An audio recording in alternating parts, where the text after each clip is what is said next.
दोस्तों, ज्ञान गठरी में आपका स्वागत है। आज मैं चैत्र कृष्ण एकादशी, जिसका नाम पाप मोचनी एकादशी है, उसकी कथा कहने जा रही हूँ। बोलो एकादशी महात्म की जय। श्री कृष्ण गोविंद हरे मुरारी, हे नाथ नारायण वासुदेवा। श्री कृष्ण गोविंद हरे मुरारी, हे नाथ नारायण वासुदेवा। बोलो विष्णु भगवान की जय।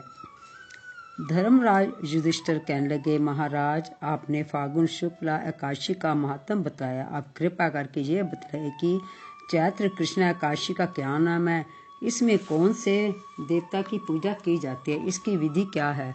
कृष्ण भगवान कहने लगे, हे राजन, यही प्रश्न एक समय राजा मानधाता ने लोमश ऋषि से किया था।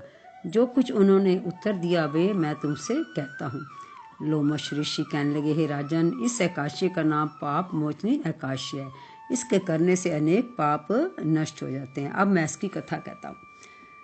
प्राचीन समय में कुबेर का चैत्ररथ नाम का एक बाग था। उसमें गंधर्वों की कन्याएं किन्नरों के साथ विहार करती थी।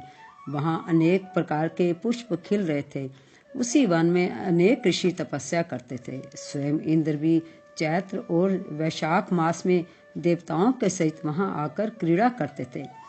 वहीं अपने आश्रम में मेधावी नाम के एक ऋषि भी तपस्या में संलग्न थे। वे शिव के भक्त थे। एक समय मंजू घोषा नाम की अप्सरा ने उनको मोहित करने का विचार किया। वे ऋषि के भय के मारे उनके समीप तो नहीं गई, वरन दूर बैठकर वीणा पर मधुर गीत गाने लगी। उस समय ऋषि भी बहुत सुंदर युवा हृष्ट पुरुष थे, तो उसको देखकर मंजू घोषा उन पे मुग्ध हो गई और अनेक प्रकार से प्रयत्न करने लगी कि ये मेरे बस में हो जाएं। उनको रिझाने लगी।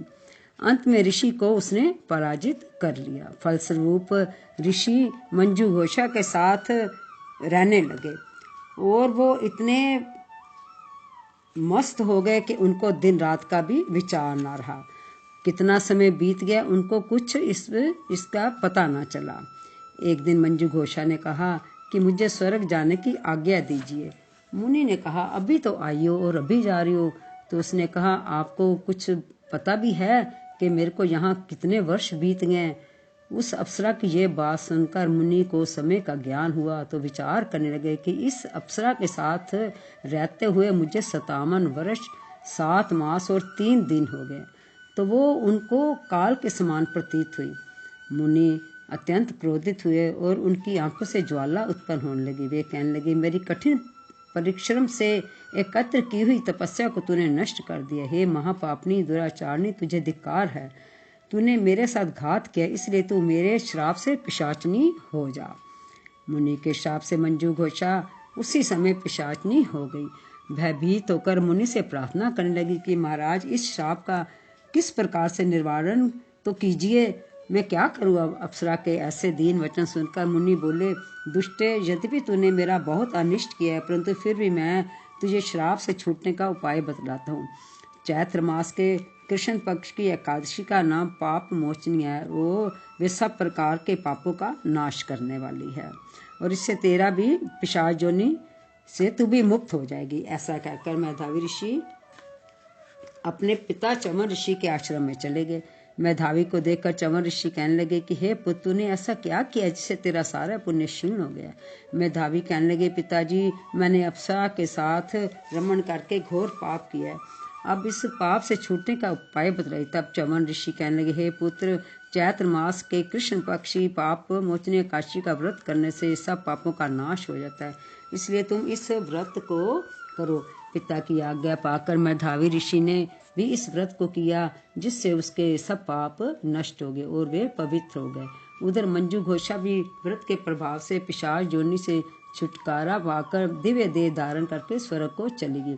लोमश ऋषि कहने लगे, हे राजन, पाप मोचनी एकादशी का व्रत करने से सब पाप नष्ट हो जाते हैं। इसकी कथा को पढ़ने या सुनने से 1000 गोदान का फल प्राप्त होता है। बोलो विष्णु भगवान की जय।